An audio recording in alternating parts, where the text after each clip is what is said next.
It is the Church Solutions Podcast. My name is Phil Thompson. And I'm Steve Lacy. Steve, how are you today? Doing all right. All right, good deal. We are in the middle of monsoon here in Tucson. We're actually getting rain for a change. So yes, the house is leaking. Not yeah, good. you were telling me that. That would bother me. I would not like it if my I don't house like was it.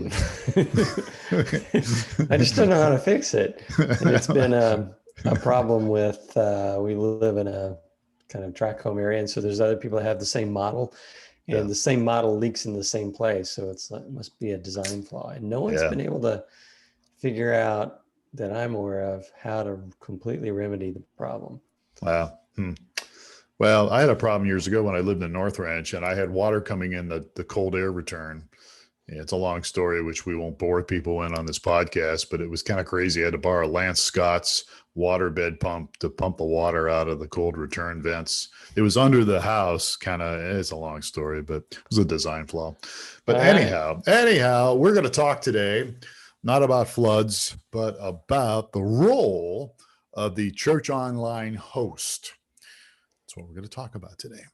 Yes. And you have, let's see, 10. I have 10 That's points. A good number. Yeah, it's a good solid number. Good 10 points. Ooh, this will go quickly, but I want to say right off the bat, and I did this for years, and Mike was doing it. Mike's on vacation this week, and you're very familiar with this. But most people think, well, if I'm going to have a moderator, a church online host for my streaming video, they need to be able to make sure they block anybody or they, monitor the comments and all that stuff. And I just want to say off the bat that that's just a very small part of the host responsibilities. There's much more to it than that. It's not complicated, but there's more to it than that. And you're always going to get, you occasionally might get some bonehead that makes a comment. And, with our company, Streaming Church, you can block them. Yeah, it's kind of like, the online host is a lot like at our church, we have a greeter. And I think most churches, what do you think? Have a greeter that kind of stands up towards the front where everybody's coming in and says, hey, how's it going? How can I help you? That sort of thing.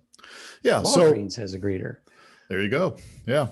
So now this is chat, and there's different ways to do things like this, but we'll talk about strictly in the chat area. So we have a chat platform that's video and chat. And so we're going to go through 10 things that are, I would say, a role of whatever you want to call it, the web host, church online host, whatever you want to call it. All right. And so let's just jump into it. Yes. And just as often as your greeter has to throw people out, they'll have to do that on the chats, which is not very often. Yeah, that is interesting, right? I don't remember the last time I threw somebody out of church. Yeah, I don't remember that either. It's a little easier to view your service online, and people can come from further away. But but it's pretty rare that you have to take any action. Very rare. All right. So the first one is what you alluded to at the very beginning, and that is as a church online host in the chat department there, always welcome those entering the chat. Yes. So as they arrive, say, hey, Larry, glad to see you. Hope you enjoy the service, or whatever it may be. Yeah. It's always a good idea because people aren't aware that there are actually people there that are monitoring the chat and that are there to talk with. So. Absolutely. And of course, with our company, we have the ability to identify a host. You can set that up as an admin with streamingchurch.tv. And so they can see who the host is. It will say their name and the host, but I don't know about other companies, but so you should always greet people, welcome. And even if they're anonymous, like with us, if you set it up as an admin, people can come in as a guest number 658, guest number 710. You can still, I always did when I was doing it, I would always just welcome the guest, even if they were a number, guest number 715, welcome guest number 715. So welcoming them and greeting them is really just it's a good thing to do. And maybe nobody responds or very few people respond, but it's still a good way to go. And maybe even ask a question, say, hey, welcome. How's your day going? All right. And that's point number 2. Right. right? Yeah. Point number 2. Ask icebreaker questions. Icebreaker questions. And so they're always good to help spark some dialogue, some discussion. And you can do lots of different things here. You can recap some of the points that the speaker might be making. Recap those points that the pastor might be saying. You might even put something personal in there about how it might apply to your life. You might ask people like, hey, this is an interesting point. Anybody have any thoughts on how it works with you? Really, you should ask open-ended questions Yes. and give them an opportunity to converse. Right. So, and there is a skill, and we're not going to get into that too much here, but these are kind of just the basics. But it's a personal skill that a lot of people have. Yeah. They know how to say the certain thing in such a way that it gets people to open up and Right. participate. Yeah, I used to host a lot of small groups. I mean, this is not just online. Well, although I did online small groups too. But as a host of a small group gathering, I always worked really hard on asking questions and asking them the correct way and just stimulating conversations. And you can do the same thing on chat. You can do it online. Right. Make people feel comfortable and Yeah. get them to open up. Yeah, absolutely. Yeah. And some of these, the next few points here, some of these are not in any particular order per se, but the next point is pray for people. And you can offer prayer to guests in your chat room. And so you can chat that, you can type that in. Hey, if anybody needs prayer, let me know. And like with us, and I think other platforms out there, there's an opportunity for people to have private prayer, like in a private chat area. That's different than the public chat. Right. And so I think we have a button or something that says prayer request, Yeah. And on our platforms that we offer. But prayer, offering prayer to people, again, it's a great opportunity to connect with people, to help people.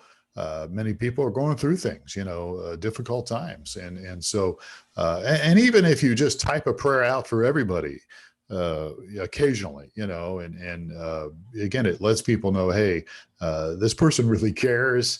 This church really cares. These people really do have my best interest in mind. Yes.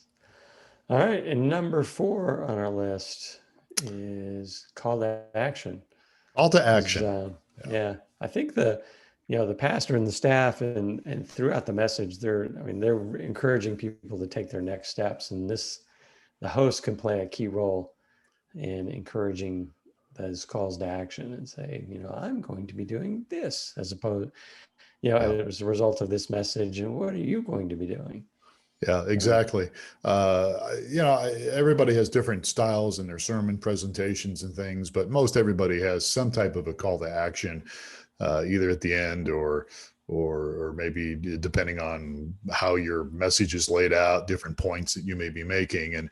And I've always been big on call to action when I spoke, and you can do it online. You can, and even if the pastor may not be presenting a call to action at that moment, if there's a point that he or she is making, as a host, you can kind of see that and bring that up in the chat and say, hey, what's the next step for you when you hear this, or how does this apply to your life? And call to actions, I think, are very important, because otherwise people just kind of sit there.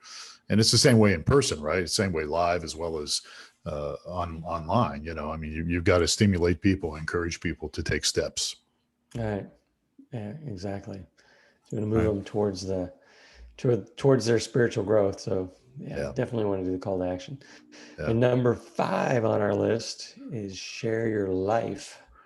Yeah. So this is a little different and it's not maybe always appropriate, or maybe it may not always be timely. Every service, every online event, you may not be able to do this, but if the timing is right, if the moment is right, perhaps sharing something from your life as a host, it opens the door for other people. It helps people connect with you and the church. It helps people understand, you're going through things, and we're all human. We're all going through things, right? Right. It's my wife watches The Bachelor, and I rib her about how everyone is so vulnerable.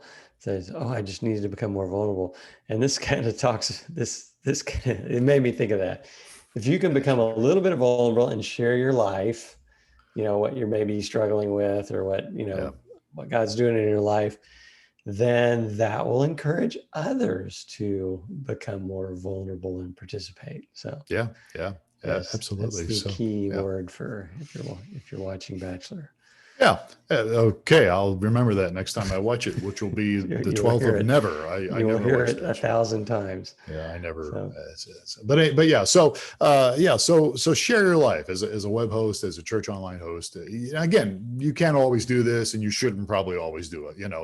But if you can, if there's an opportunity, go for it and see what happens. It maybe encourage somebody else. We're moving along nicely here, aren't we? We're making a yes, lot of we good are. time. That'll be good. Maybe we should take a commercial So, break or something here. No, go ahead. Go ahead.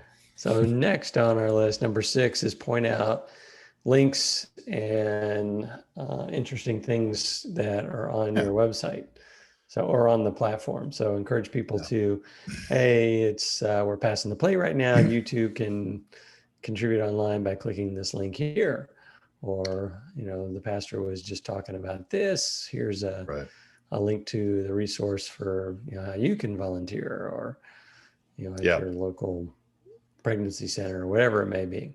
Yeah, you've got it. I mean, with us, streamingchurch.tv, we have places you can put that in around your video. There's things people can click on, or you can just put a link. You could put a link in the chat, and if you're on a platform that doesn't have that much real estate on it, you could certainly grab links, copy and paste links into your chat, point people to specific things, your church blog, maybe sign up for the newsletter. Hopefully there's some kind of an electronic connection card that you can encourage people to fill out, so that you can, connect with them, get some information from them, and reach out to them. So point out different links. Again, very important to do that during your time online. All right. And number 7 on our list is invite others, and encourage your viewers to invite others. Yeah, right. I mean, this is a no-brainer. I mean, we say this a lot. The best form of advertising is word of mouth. And so when you've got people watching online, encourage them, remind them. Sometimes people just don't think about it, but remind them, hey, you got a friend that this topic might relate to, or a family member, invite them, maybe even provide a link for them that they could copy and send off to somebody. And I know our platform has it, and I think the other platforms do. It's just super easy. You can just click the Facebook link, and then it'll write to your timeline, hey, enjoying church this Sunday morning at Church XYZ. Love to have you join us. Or you can even send a personal invite to somebody. He's like, hey, I've got my sister across the country.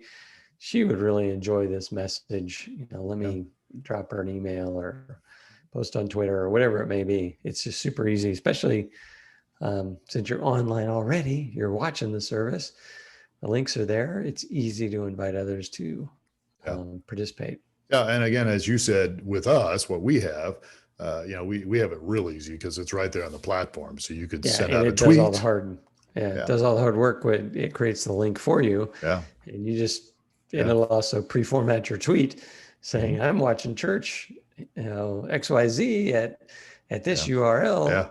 And you can edit and change it whatever you want, but you can post it. You just got to hit 2 clicks, and you can invite your whole circle, your whole network of friends to you can service. Yeah, you can. And it's just, again, as a host, remind people to do that. Remind people to invite people, because sometimes they just forget. You get caught up and don't realize it. And I harp on this quite a bit. It's so much easier to attend a church online than it is to attend a church in person, because you attend in person, for one thing, you're committed to that service. I rarely have ever seen anybody come and go, nope, this is not for me. 10 minutes in, they get up front row and walk out. But you can do that online. And so it is just so much easier to attend online or check a church out online. if it works for you, then you stay for the service and stay for some more services, and then eventually go in person. Yeah. Doesn't work for you, you can bail quickly. Yep. Absolutely. Yeah. I have seen people walk out of services though. when you're teaching. I had somebody walk out one time. I had a new couple come in, an older couple come in, and we were in a series. This is here in Tucson. I was executive pastor, and so I wasn't the main guy, but we were in a series, and I think we were. Yeah, I don't know if I want to get into it, but it was. We were talking about the Beatles, and the music the Beatles had, and we were kind of talking about things about it related to it and spiritually related, if there is such a thing. And boy, right off the bat, this couple came in and they left and they just walked right out. So yeah, I mean, hey, but anyhow, all right. So yeah, so where were we? Encourage others, encourage your viewers. It's a lot less awkward online. Yes, you can just go away and you don't have to get up and leave and have people stare at you as you walk out the door. Yeah, you don't stand up in front of everyone and start walking. Yeah. Yeah. All right. So moving along here, number 8, right? No, that was number 8. Yeah, number 8. We are number 8 now. Yeah. So that is thank your viewers for attending. That sounds like a simple, silly little thing, but it just makes a difference. When the service is wrapping up, chat with them a little bit. Thank the people for watching, for spending some time with us. Show appreciation to them. And again, it might be good to give them some contact information. I mentioned earlier about the digital connection card, but and certainly encourage them to do that. But you might give your contact information out, or if that's something you're not comfortable with, give somebody's contact information out from the church, a leader, an email to the church, from the churches or whatever, but give them something. Say, hey, we're glad you spent some time with us today. Thank you so much. If you need anything, if you need prayer, here's an email you can copy and paste, here's a link, something like that, so that you're, again, reminding people, hey, we know you're here. We appreciate that you're here. And, we'd love you to come back, Yeah. A lot of these, all of these are just to create a very vibrant interaction online in your chat area. Yeah. Where if you don't have a good host, it can turn really stale. So. Absolutely. All right. So moving along here. So thank your viewers for attending. And by the way, these will be on our blog. I don't know if anybody knows this or not, but at streamingchurch.tv, there's a info menu that you can put your mouse on, and there's a drop down. I think it's info or resources. I'm always confused. What is it specifically? And the quick way, blog.streamingchurch.tv. All right. That's the quick way. That's something I always forget. But we blog usually. Many times what we're talking about here is on the blog or will be on the blog. So if you want notes. All right. So thank your viewers. Number 9, follow up. Yes. So people came and went, and it's always good to, obviously you're going to need to be able to get some contact information, and we have some built-in tools on our platforms. Turn in a commercial for our platform, isn't it? Yeah. We're so good to automatically do the follow-up for you. But it's important to, people came, get back to them fairly quickly. Mm-hmm.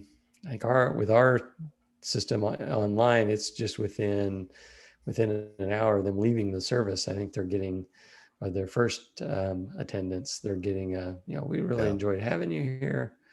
So I think studies have shown the quicker you follow up, the better. I can't quote the stats on that, but if I remember right, years ago, wasn't that long ago, but the quicker you can follow up with somebody, the better it will be. For retention and, to connect with them. So follow up. Hopefully you can, if people will give you their email addresses, their contact info, not everybody wants to do that. And again, it depends on your church and kind of your philosophy there. But if you're able to get some information on you, and you don't want to abuse this or anything, right. But some people will, there's a tendency to just bug people. You don't want to do that, but you definitely want to follow up with them and, see how they're doing and give them an opportunity to respond.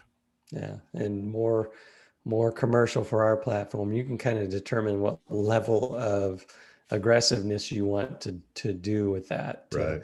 make it, not visible at all, to make it optional, to strongly encourage people to put their email in, Yeah. to be Yeah. able to follow up. So Yeah. All right.